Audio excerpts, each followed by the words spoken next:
Good morning, everyone. Welcome to this session from Brandwin, part of the Fit to Bid process, really designed today to help you figure out how to design products and services for procurement.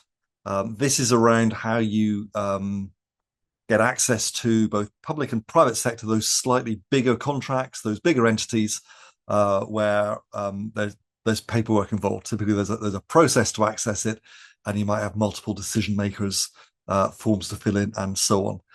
We're not going to deal with the technicalities of tenders and so on today. What we are going to look at is how to think about your product and service so that someone in procurement knows, aha, this is something I need to sponsor, I need to engage with, I need to shepherd through our process.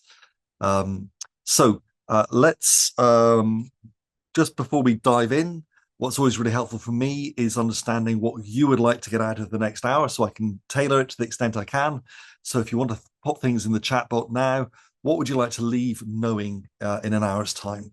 What would be helpful for you to leave with to understand more about how you design products and services for procurement? Ooh, lovely. Lots of things dropping into the chat. Keep dropping those in. I say dropping, like dropping my pen. Keep dropping those into the chat box, in the corner, and I'll try and weave those in as we go through. Right, let's dive into this. There's a lot of content today, so I'm going to go use my usual kind of breakneck pace. So I hope that's okay for everyone.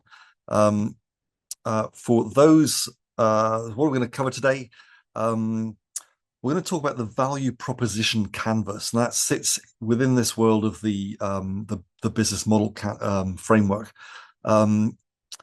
It's effectively just almost like a map for breaking down what it is in your value proposition. So we're going to break that down today. You're going to be running little exercises. We'll do a little taster today, but you are going to need to go away and spend a bit of time on this on your own, breaking those down into things like jobs to be done, customer pains and gains. I'll talk a little bit more about those shortly. We're going to spend the bulk on developing your value proposition and using the canvas to do that. We'll also touch on sales enablement, what that is, which is effectively that moment where marketing links into your sales opportunity, links into that moment where you can pitch. Lastly, just want to talk a bit more about this whole Supplier Ready program, the resources, the fantastic resources that are available to you, and really encourage you to go and explore and use and bookmark and keep and adapt and develop, including the one-to-one sessions that are available under this program. So, if those don't know me, I've been working SMEs for 15 years. I was a corporate lawyer before that. I worked in investor relations. I love being in and around founders, owners, boardrooms, helping businesses to grow. I like to cut through the jargon. We've got a little bit of jargon today, so I'm going to make sure I do explain that.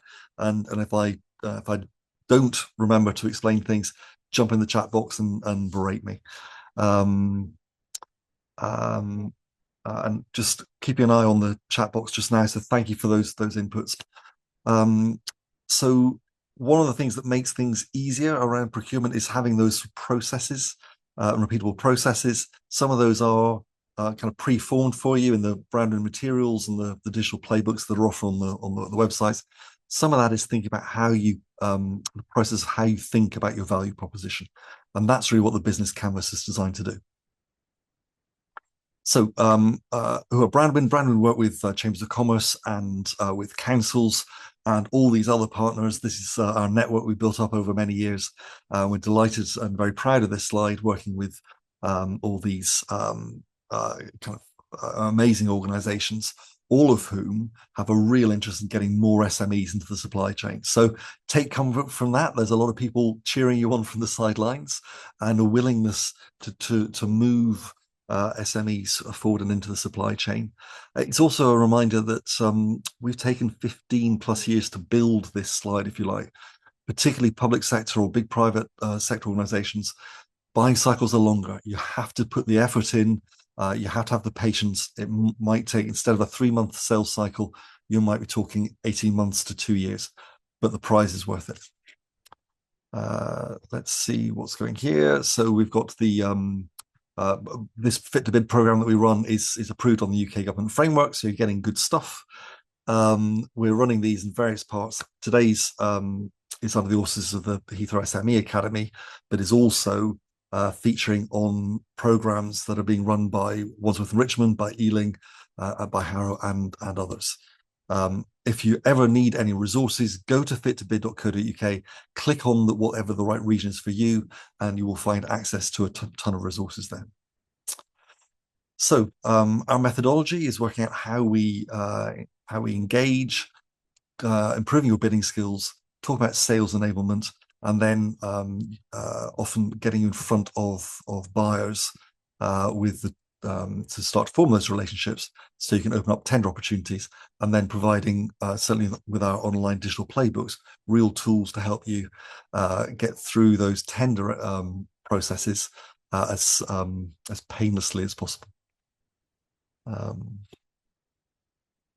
So what is this thing? This is the business model canvas. It's in 3 bits.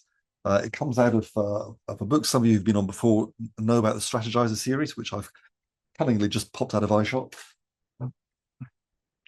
There we go. So the master book is Business Model Generation. And sitting within that, over here,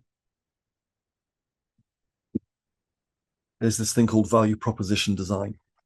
Lovely, colourful workbook things.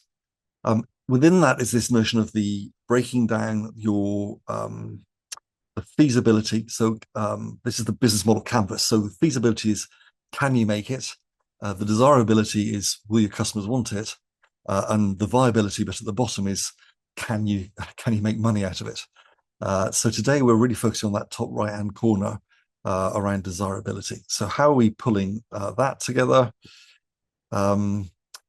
So sitting underneath the business model canvas is this value proposition canvas. And it's a way of making sure you are very clear, both for yourself and then for your customers, how you are creating value for them, and allows you to adjust your products and services so that it's something that customers actually want and need, rather than something you're pushing at them. And it helps you get that magic thing between what I'm making, what customers want to buy. If you get that together, that is fit and that is commercially sensational. Because if you're creating something that customers want, customers are prepared to buy it, that's the thing that drives your income, drives your growth. And this is all around that value exchange when you're solving a problem or relieving a pain for them. So starting to put some take some sort of emotion out of this is really to provide a system for moving from it feels like this is what they want, or a sense this is what they want, to actually getting stuff down on paper so you can evaluate what's wanted and needed. So on the left-hand side, we've got gone a bit early. We've got what are products and services, what is it that we are generating, what are the jobs that need done, and the what our product and service is, what are the elements of that. And on the other side is just that customer perspective, that customer profile, almost customer design. Who are they? What's going on in their world? How do you think about walking in their shoes? So the notion we have here, this bit of technicalities, is what is the job to be done? So when you're sitting in the procurement department, the job that needs, what is it that actually needs shifted? So here's a slightly left field example. My mum's up in Scotland, so I've got a picture of Edinburgh Castle. Now, if I'm in Edinburgh and I'm with my family, bottom left, and I'm on Princes Street, which is down in the valley, if I want to get up to the castle, it's a nice steep hill. That's the job to be done. I have to transport my family from Princes Street Gardens or Princes Street all the way up to the castle. Now, there's a thing about that very simple example. Lots of ways of doing that. We could walk. We could get the number 12 or the number 29 bus. We could get a donkey. There we are. We're heading into Christmas season and nativities and all. Now, you see, each of those 3 things gets the job done. but each of those three has very different implications for resourcing and packaging and pricing and environmental impact and so on. So, but the key thing for me as a parent is I want to get from A to B. That's the job, but I've got a range of ways of doing it. So we need to unpick what are the range of ways of doing it and which one best meets the job to be done, if that helps. So let's look at this a slightly different way, a bit more practical example. Up near Falkirk, about 20 miles outside Edinburgh, these fantastic metal statues called the Kelpies. So I've taken a photograph of that. You might have taken a photograph of Stonehenge or some bridge or just a selfie, a happy family pic. Anyway, you've taken a photograph. Now, just stop for a moment and take a think about what are the things you do when you've taken a photograph? What are the jobs that you then do with a photo, and see if my next list captures any of them. So here we go. Let's move the chat out of the way. So you can just, keep it somewhere safe. You could share it with a friend. You could share it with lots of friends by putting it online. You could print out a copy. You could add filters. You could give one of the Kelpies my face. I don't.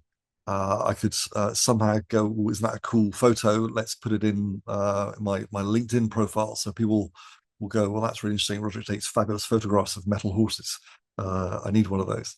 But that's six very, very different things, and there's probably dozens more that you've thought of. So these are all different jobs.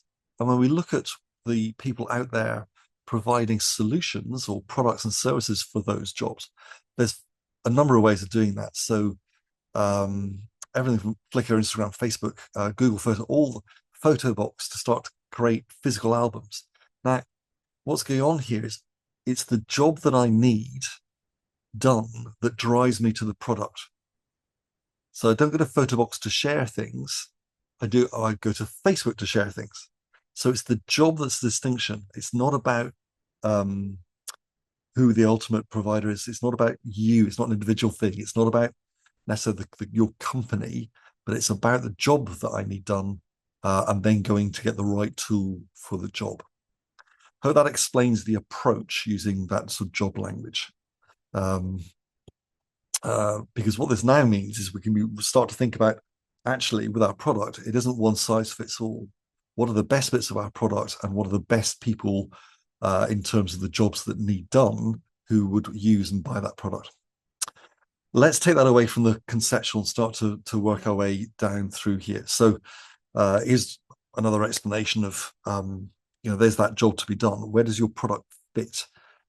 Here there's 5 bits to the job to be done, and if your product only fits 3, will you or won't you get the job? Do you need to extend to all 5 bits of the job, or do you just become really, really good at those 3 in the middle, so that you have to be the people that deliver that?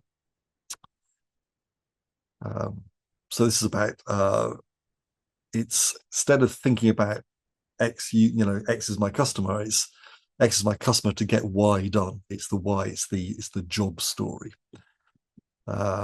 So what we're going to do in the next part of this webinar is to start to cut down and work our way through what all those jobs to be done are, so we can start to list them out, and we can start to list out the aspects of those jobs. Some of those things will be functional, what physically needs done, and some of those will be emotional. So if I'm hiring you, does that make me look good? Am I taking a risk? Is there a sort of a social dimension, which is actually, I want to be associated with you and your brand and that kind of solution. So we'll pick our way through these, and I'll start to give you some tools to think about your service, your product in these terms. So I'm hoping that you've got a pen and paper ready, or something to scribble on, or a notes function, whatever it is, because we're going to start doing some exercises shortly. So what have we got here? So let's start working our way through what might be jobs to be done. So apologies that the language is still a bit funny. It'll feel a bit clunky for a while. But how can you help customers with the jobs to be done. So so the top one, for instance, are you just doing those three? If I go back, let's see. On this one, are you just doing those three products in the middle, or should you be doing all five? That more complete set of jobs, or instead of the three jobs in the middle, should you just be doing two, but doing them so well because the customers really value those two? The other ones you don't worry about, but really focus on one or two in the middle. Um, or look beyond just getting the job done and see what other value you can add in. Um, some other options you might, if you've been working with quite a narrow group of people, can you widen that group? And that might mean just do you have to market or label or brand differently, or explain it differently or wrap it differently, or is it a price point thing where you can just make it much cheaper and therefore more democratically available? Can you move it from being done in person to move it online? And the last two, can you get a job done just that little bit better, and kind of micro improvements, and perhaps a continuous improvement process, kind of a SaaS approach of constant, never-ending improvement that's expected now?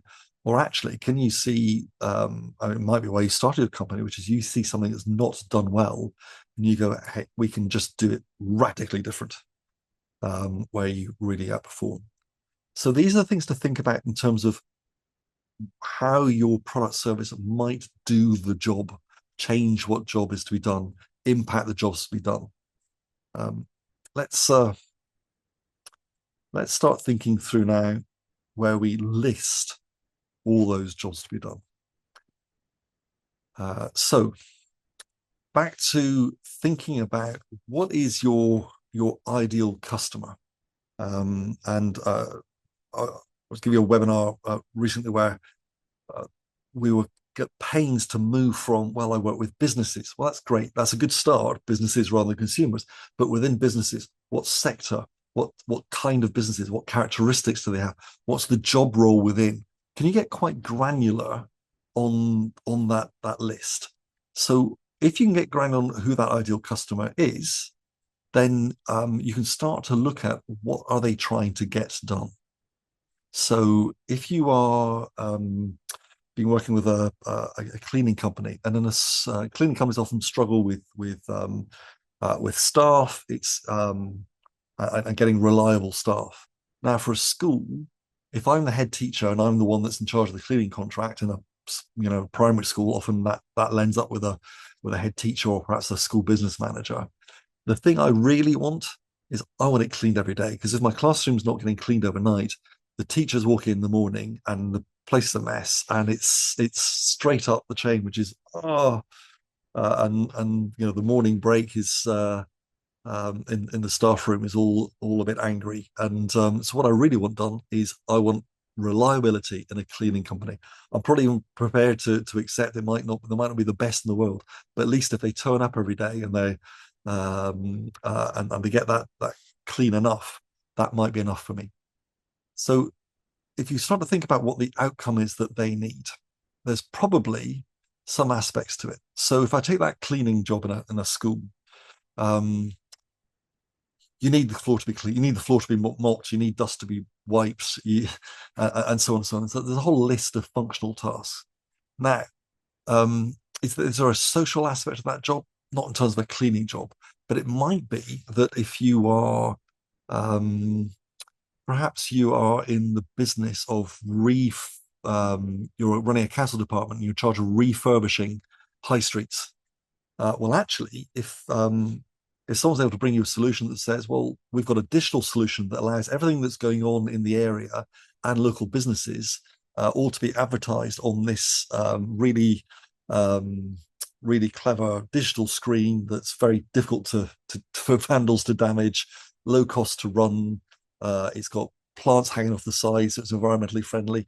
Well, all that stuff's actually, now it does a job because it improves the local environment, but also it's it makes whoever orders it look kind of keeping up with trends, ahead with technology. It helps with pulling more giving opportunities to local SMEs to advertise, keeping the local pound within the borough. All those things have a social aspect, for instance. Um, and then the other jobs might be personal or emotional jobs. So are these things that just add to financial security, add to peace of mind, make people feel better?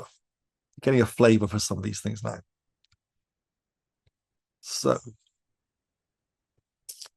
what I'd love you to do now is think about what are the, if you kind of invert your process of thinking about your product and services, to start to think about what is the customer needs done, that what are the problem you're trying to solve? So what are the jobs that they need done, and where do they sit?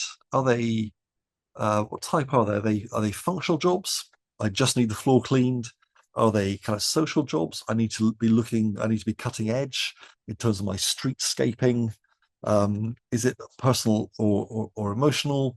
Let's think about an example for that. Uh, that could be creating some sort of thought leadership platform that allows people to become experts in their field and develop their profile. And that might be something that needs done. We want to get a debate going around um, uh, perhaps an issue in some interesting stuff going on in inner city kind of refurbishment. So particularly around Nine Elms, Vauxhall's, a lot of money's gone in there, a lot of refurbishment, but they're very sensitive that there's been a lot of displacement of local people and industry and jobs, and so it can feel a bit soulless. So creating ways of bringing that area to life. People come up with solutions for that, for creating a series of films focusing on local people that can then go through comms channels. There's a real emotional aspect to that job, much more so than a functional or social aspect. I hope that's helped to start to think about, if you can start listing what the customer jobs are to be done, what type are they, and use the descriptions, the definitions there, and then start to think about how often that occurs. Is that a one-off thing? Is it a daily thing? Where does that sit? And it starts to help you kind of understand where the customer is and what the customer needs done.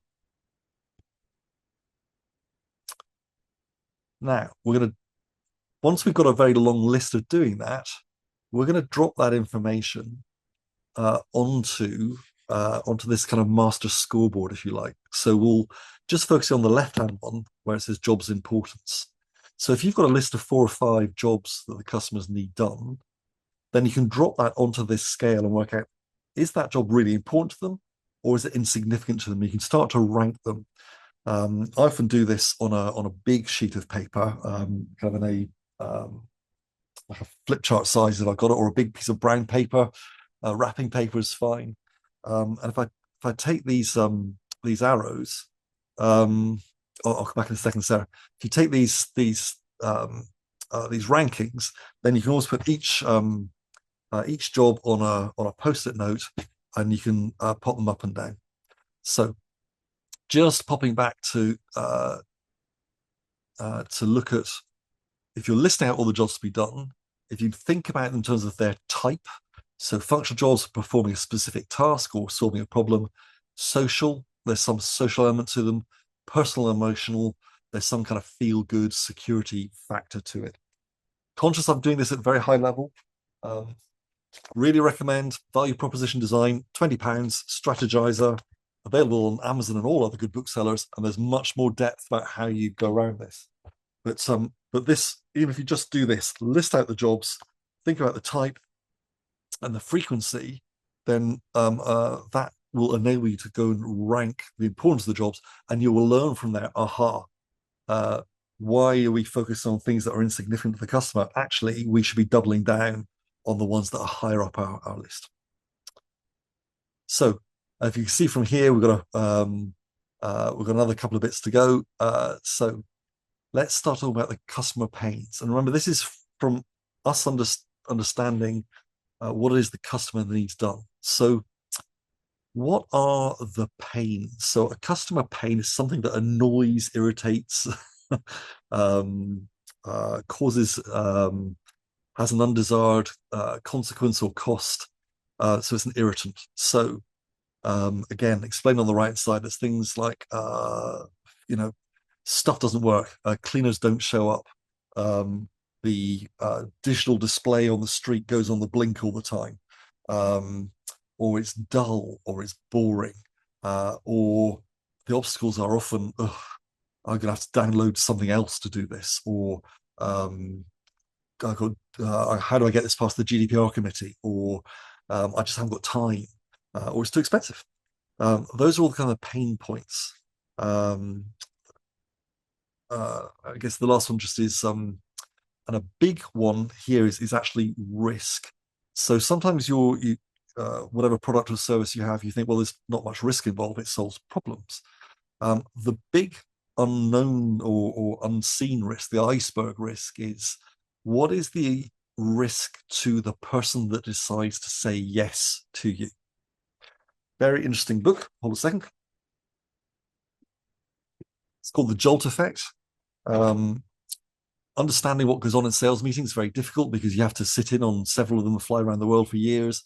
What these guys behind this book were able to do was take when COVID switched all sales meetings to Zoom, they were able to take all the transcriptions, stick them in a big AI engine, and start to look at what really goes on.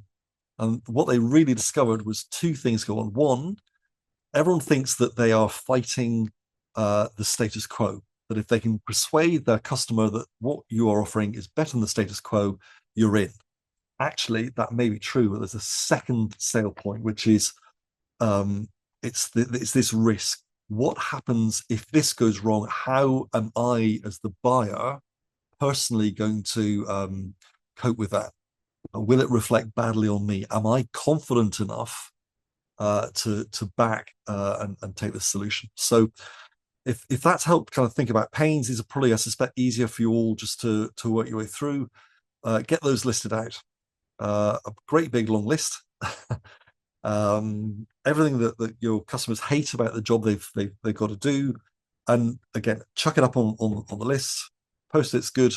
If you're doing that on a piece of paper, the smaller your piece of paper, the smaller your post-its, I guess. Um, Rank them according to how severe they are, from extreme to moderate. Um, and what I would suggest you do is look at that once you've done it and go, sort of interesting, but leave it there because now you've got two columns complete. When you come to have the third complete, which is about the gains, then suddenly you can start to make all kinds of linkages and things really come together. So the third bit is around customer gains. So these are the outputs and benefits that they want or need. So no great rocket science to this as we go down. So the required gains, things you have to have. So if I'm hiring a cleaner, I need a clean classroom. That's just the required bits. Interesting expected gains are and I like this kind of iPhone example. It's just changed how we expect all electronic stuff to be now.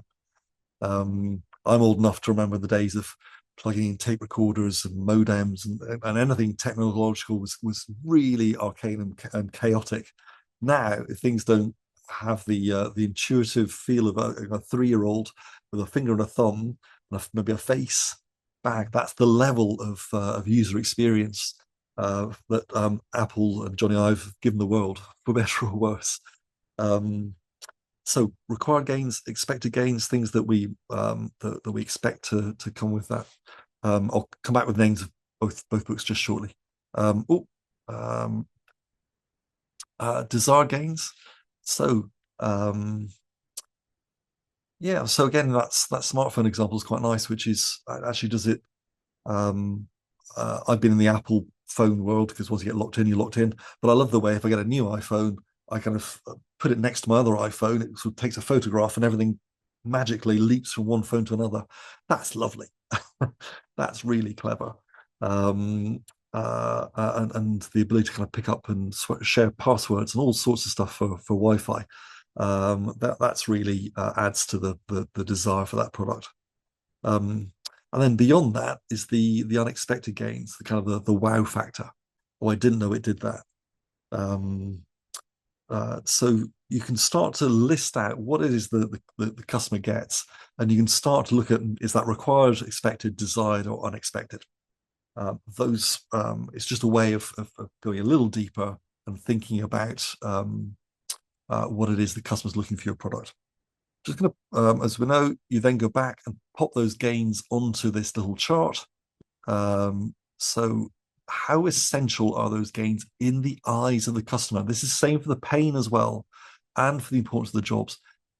For your customer, how essential are they? How extreme are they? How important are they? Rank them in and rank them all together. Uh, just to quickly recap on the books I've talked about so far. Um, Business model generation is the first one. It's from the Strategizer series. It's open source AI. They've it's £20 widely available. A subset of that is value proposition design. Very cleverly, if you pick it up the wrong way around, it's bad value proposition design. But it's as you can tell, I've used this and I've posted it and use it as a real working book. It's a very interesting methodology. Um, and the other one, the Jolt Effect. Um, not an enormously interesting read, but an insightful read about thinking about when we come to the jobs that need done, the pains and the gains. Those pains and gains aren't just in terms of what the department needs, but often thinking about what that individual that endorses the decision to buy your product or service has. I hope that helps, Ashraf. Right, how are we doing? We're a good halfway through, and I'm conscious we're firing through this at a great pace. So I hope you're managing to get some of this. With those exercises, you will need to go back and take some time out and do them again. Have a nice green matcha or whatever your stimulant of choice is. Sit and work your way through and really exhaust those, and then come back. And as I said, when you start to put when you got all three of these populated, you can start to, well, that's interesting. There's a connection there between what's important, where the extreme pain point is, and what they deem as essential. That's the core. If I can get those three looped in into my product or service offering, that takes me further forward. That's a really compelling package. So we've been looking at sort of the customer gains and pain points and the jobs to do. Now we're just going to go and talk about fit and how we identify fit. So fit is when we're creating those essential gains, alleviating the extreme pains, and looking at the important jobs. So everything at the top of those lists. So this is the flip side. So what we're looking to do is design products and services to meet procurement needs. So we need to identify what customer segment, who is it that will procure us, and why? Because we need to match that to get fit. So products and services on their own, they stand alone, they don't create the value. The value comes in relation to a specific customer need segment and their jobs, their pains, their gains. If you match those two up, then you get fit. And that's where the revenue magic happens. So and an important point just in that middle bit, which is if you think about your product service, that there'll be a core series within there. It's back to that little thing with the three dots, which is your product, and five being the job that need done. How you manage those three dots? Do you become 3 to 5? Do you shrink back to 1 or 2? But not all of that will have the same significance to your customers. Some are core, some are nice to have. So if we think about the types of products, so you've got physical goods, you've got intangible, such as the kind of the customer wraparound, the care, the help desk, the IP. You've got the digital, so what can be created in terms of digital services to offer, platforms or recommendation services. And then financial might be how purely it might be how you make money from money, but it might also be how you might take something that's sold in a particular way. So a lot of software you used to have to buy a license. Microsoft has moved from that. You go and you buy something on a CD, a bit of software, and you buy it once, and you download it through your CD or eventually from the web or the cloud. But you pay once and you own it. But actually, it's the quality of that asset sort of deteriorates. Now, if you split that to software as a service model, which is right, instead of charging you £200 up front, we're now going to charge you £20 a month. And every month you're going to come back and pay us £20 a month, which means instead of, year one, instead of paying £200, you're paying 240. But in return, every month, we will continually service and improve and upgrade the quality of that product. So it's an improving asset rather than declining asset. In that financial space, are there ways for you to take a service that today is done on the basis of a one payment method and to turn that into a subscription model or some sort of financeable model, or even just working with a third party to offer finance so they can afford to buy your product or service? So what we're going to do through here, I'm just flipping ahead so you can see where we're going with this. There's no surprises. So for the products and services, what we want to do is kind of list out everything that you do, and is it tangible, intangible, digital, financial? What is it your product does? If you can split that out, and then that'll allow you to fill in this left-hand column. So which of your products and services are absolutely essential and which ones are sort of nice to have? It'll start to give you a sense from a customer's perspective how they measure those.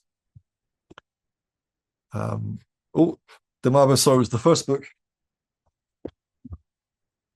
I have to get it on the lens. Business Model Generation. That was the first book. Value Proposition Design was the second book. I should be on commission, but I'm not. It's just really helpful to get a little bit of explanation, and they're very practical books to use to by giving you a bit of a taster of this. The depth is in those books. So products and services, list all yours out. Understand where the digital, tangible, intangible, but crucially, are they essential or nice to have? Get those listed out. You know where we're going next. We're on to pain relievers. So how does your product alleviate that specific pain? What is it that you do? Do you save them money? Do you take an annoyance out of the way? Do you provide better quality? Do you got something that's easier to adopt? Got something that's is more that takes out a technical risk that's within a firewall, whatever it might be.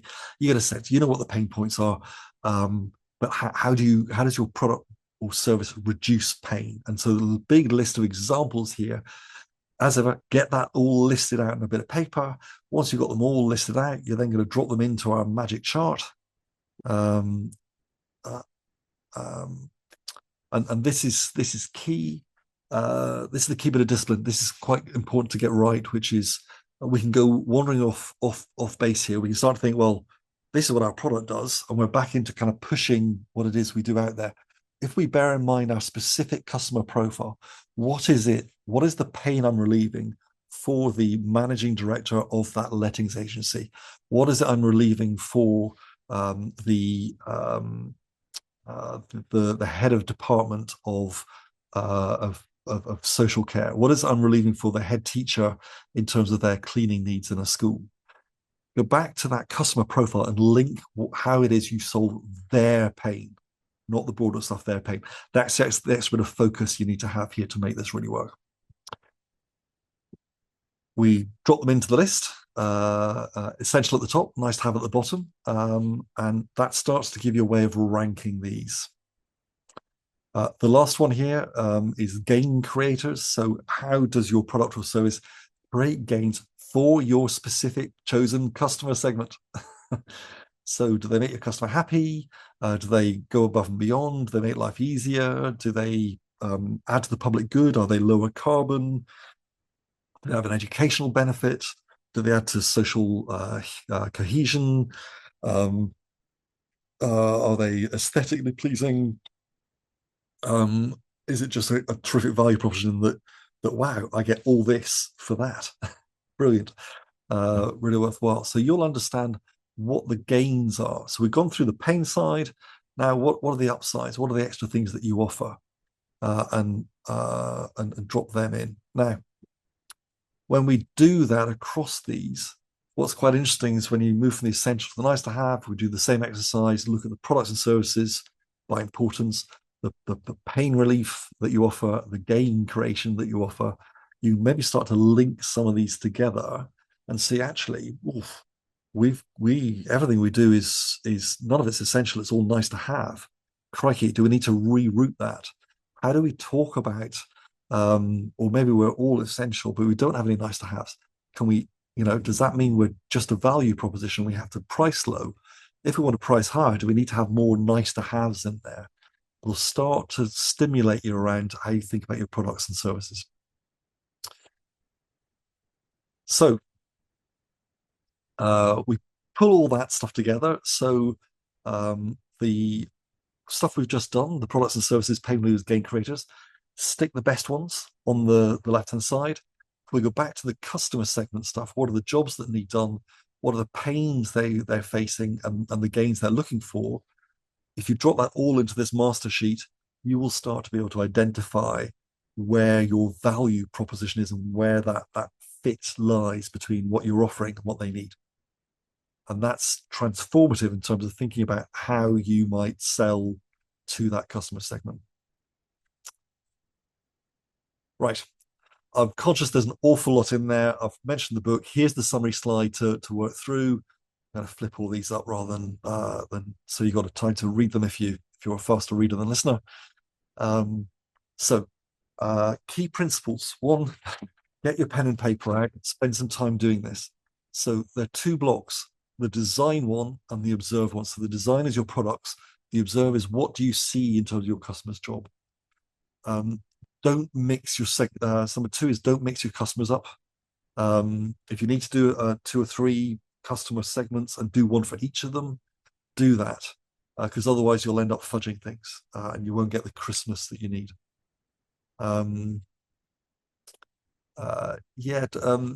Really force yourself to look at your customer segments and the customers you're working for independently. So don't kind of magic it into being, oh, funnily enough, they're exactly the right people. Don't be skewed by your own value proposition. And the reason, number 4, so the reason why we talk about social, personal, and emotional things, which feels a little bit woolly, is that actually it matters. People buy in feeling and justifying thinking. So the functional jobs, yes, they need the job done. They need the floor sweat. They need the streetscape improved. They need to manage their lettings agency admin more effectively, whatever it might be. But there is a whole surround of personal, emotional, social stuff going on. If you can relate to, just makes a more coherent package. And the last thing, and this was a big lesson when I did this with my colleague Susie a little while ago, we took a room for a day and did a whole wall of this, is you can't address every pain and gain. If you can identify them, great. But you've got to realize actually we're not good at doing that. We should not go there. We should not try and deal with those issues. Let's focus on the things that we really can deliver a difference on. So it's okay not to go for everything. Be really good at double down on what you're good at. Always more effective. And then at the bottom right, there's the strategizer link, the funny spelling strategy, ZER. There's a whole world of information there. That should take us through the value proposition design piece. Quarter 2, I'm going to very quickly run through sales enablement. And then lastly, just before the hour, I'm going to talk about the resources available to you. So again, we're going to accelerate even further, I'm afraid. So quick pause, quick drink. if you can all kind of clear your heads, sales enablement is that link between marketing and selling. It's that moment where you spot an opportunity and you get the chance for the conversation. Now, this is all about the fit we've talked about between what you're offering and what the client needs. And start to think about, well, where should you focus your effort? What's the niche you should find to win new contracts? So, yeah, the jargon, situations reveal needs. So, um, this very simply, it's the stuff on the right hand side. So, um, think about what are the moments of truth, the triggers when someone has a need for your product. Um, most of the time, people just they're busy in their day to day, and it's often when there's a trigger moment. Now that could be there's a change of role. So someone's been in a job, has had their supplier doing it that way, and there's an incumbent. Well, if you're trying to bust into an incumbent's role, having their sponsor client move on is a great moment. So you tracking those on Google or LinkedIn or using any of the AI tools to keep abreast of that. You keeping up with industry news. Um, uh, we've You should have had access to the various contract registers that councils hold of current contracts, where you can see when those contracts come to an end, and you start to think, right, if that's been a 3-year contract, 9 months before that ends, they're bound to be looking at who they put in the tender group. Now's my time to reach out and get in touch. Regulatory changes. We've had a budget yesterday. There's going to be things coming out of that say, well, actually, we used to do things this way. Now we've got to do it a slightly different way. Um, Markets going up and down. Maybe you've got a product for a recession, in which case, don't sell your boom product into a recession. Think about how you might reprice and adjust your product and find different people that need it. That's really what sales enablement is around, is finding those trigger moments. So what I'd encourage you to do is go away, again, just take 10, 15 minutes and say, well, what are those catalysts, those occasions when things move and people start to think, oh, I need a different supplier, I need a different product service to solve that. What's that moment where if you can be aware of it, you can be in going, hi, I see X has happened. My understanding is that perhaps you're looking for a different way of dealing with that problem than your predecessor, or a different way of dealing with the product, with that problem in the new regulatory situation. We should have a cup of coffee because here's what we offer. So that's sales enablement, thinking about those moments of truth when people have that absolute need and it bubbles to the surface. So not going to do this now because we're running short of time, but do take this away and spend some time doing it, maybe an evening this week. So what are those moments that exist for your key or potential clients that could alert them for a need for your products or service? And if you're being specific about what's the moment where they need to buy more of your product or service if you're already in, where you can upsell them a bit more. Often forget to do that. Once you've got a client, they're really valuable. The more you can sell to a client you've got, that's very low cost of acquisition, obviously, because you're already in. Often once we've got clients, we spend all our time looking for new clients, but forget that actually our current clients are a great client base to have.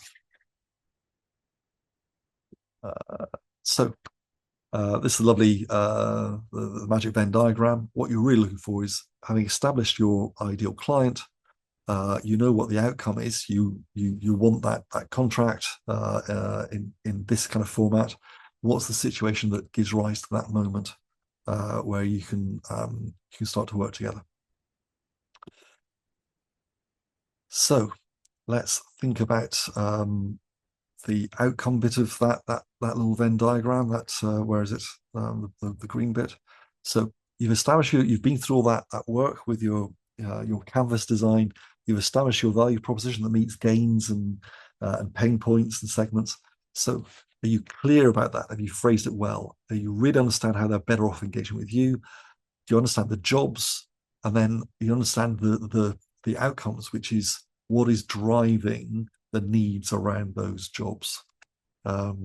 So talked before a little bit about, are you clear about what it is you do to make to overcome the status quo and make their lives better, to justify them taking a punt on you.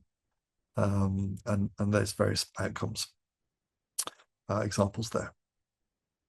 So rattle through that section, but it's a really interesting moment to think about, which is we've done all the work in getting our understanding of the jobs to be done. So we've understood the customer's job, we've mapped the job, we've worked on that solution.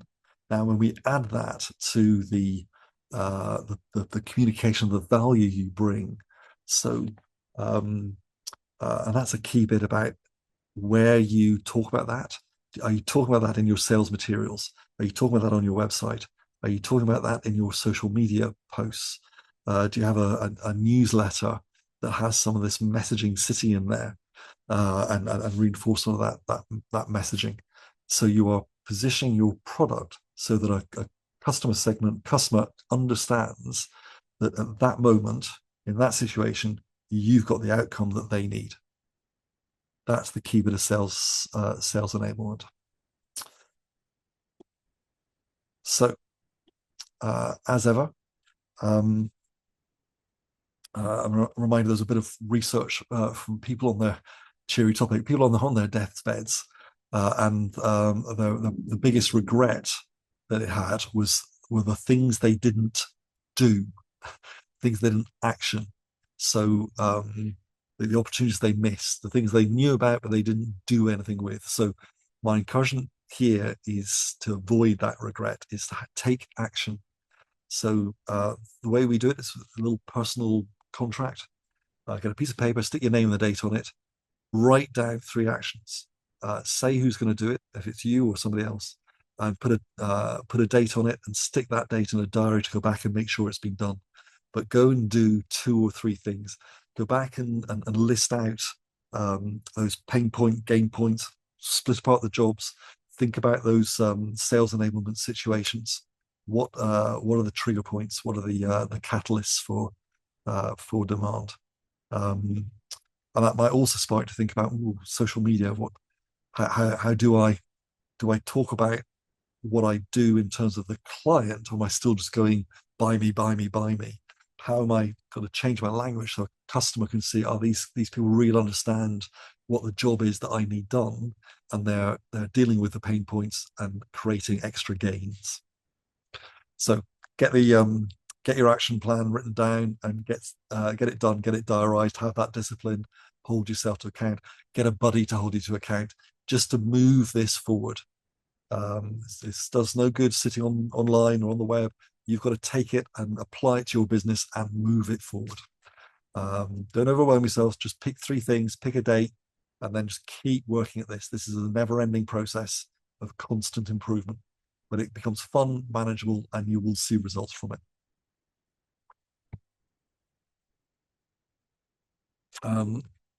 Now, under this the Fit to Bid scheme, if you are eligible for the one-to-one sessions, I really recommend them. I worked with kind of 40 or 50 of these in the last year and a half across South London. They're a fantastic way of getting tailored support for your business. So the action card, the stuff at the top is really for the council to understand who they've got and who they're helping. The key bits are, what's the bespoke action plan? What are the issues you face? What's your bespoke action plan to move your business forward? And they're fantastically valuable sessions, and they really will create shift and bespoke one-to-one shifts. So really recommend, if you're eligible, go to the fitbid.co.uk, click on your council and get access to those. We have, I think we're now calling it a digital playbook rather than ebook for SMEs. Ebook starts to feel a bit kind of pre-AI, old-fashioned language, so we'll change this slide in future. But there is a wealth of stuff there, and it's all practical. It's tip sheets, it's things you can cut and paste, it's ways to think about how to look at a bid process or a tender process. So they're all on the website, and I would encourage you to go and use them. Some you won't need today, but tuck them away because it's a fantastically valuable resource and will save you endless hours. And it's not academic; it's really applied, really practical stuff. Um, okay, so through the process, I'm just having a quick squiz down the chat here to see if I've covered things. Uh, do, do, do, do. Um, So there's a ton of information here. This will all be up on the Brownman website, the Brownman YouTube channel. It'll be on the whichever organization you came through to see this. So whether it's the Heathrow SME Academy or one of the councils, this information, this webinar, and the digital playbook are all on those websites. So go back to Fit to Bid. That's the Oracle. So the process really for you to get into procured to sell into big buyers. You're on the skills program, get your one-to-one session, get your expression of interest. Um, uh, Always tailor that. It's a big thing from our Meet the Buyer events. Is the follow-up to that isn't, "Hello, James. Very nice to meet you at the Meet the Buyer event. I'm Jenny and I sell things." It just gets lost, which is, "Hello, James. Good to meet you and to understand you've got these specific 4 or 5 needs. Just to let you know that our products and services deal with those 4 or 5 things in this way, taking these pain points away and providing these added gains." If that's of interest to you now or at any time, please please contact me here for an appointment so we can talk and move it forward. See the difference between those two approaches? One's just a nice thank you and it's easy to miss. The other one's something you go, wow, they got a solution for that problem we were talking about. I can forward that on to the right person, or I can take that into battle internally and negotiate, start preparing the way for us to buy this product. If they can do it, so can you. We work with all kinds of sectors, and it's relevant to everyone. This methodology is great because it is agnostic of sector, but it works. Doesn't matter where you are. On procurement, it is about developing those relationships. So it's finding those enablement moments. Sometimes they're for sale. Sometimes it's just allowing you to start that journey of building a relationship. I think we are there. We're a minute under, which is a bit of a miracle. I hope you've got plenty from today's session. The core takeaway is to strip your value proposition back, what it is you're selling, to think about in terms of exactly who you're selling it to, what their pain and gain points are, and how your products meet those pains, gains, and how to create a wrapper for that and be ready in the right moment to open up that conversation and to get the income and build those relationships that will help to grow your business. Thank you very much indeed. Good luck with all your homework. Really enjoyed all your contribution today. Thank you very much.